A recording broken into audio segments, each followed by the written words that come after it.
Stop. Détendez-vous. C'est l'heure de...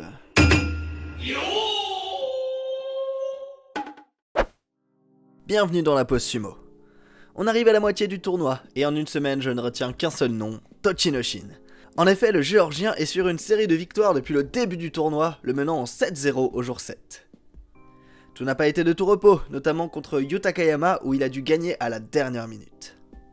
Il a d'ailleurs aussi obtenu une victoire par défaut contre Endo qui a dû abandonner le tournoi à cause d'une blessure au biceps. Mais qu'en est-il des Yokozuna?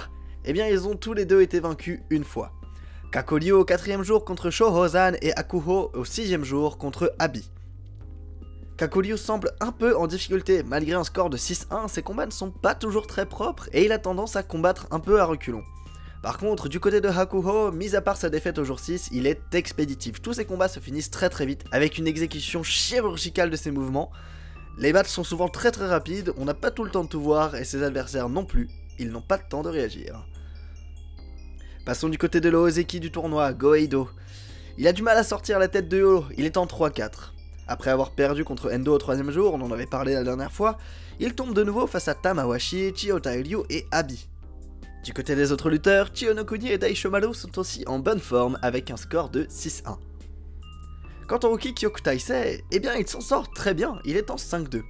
Ses combats ne sont pas toujours très propres mais il essaye toujours de trouver des solutions et ça marche plutôt bien.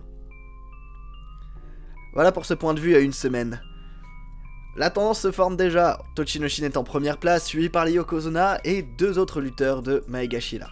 On peut penser que Tochinoshin est en très bonne voie pour passer au Ozeki. Comme la dernière fois, je vous laisse avec quelques beaux combats et je vous dis à bientôt pour une prochaine pause sumo.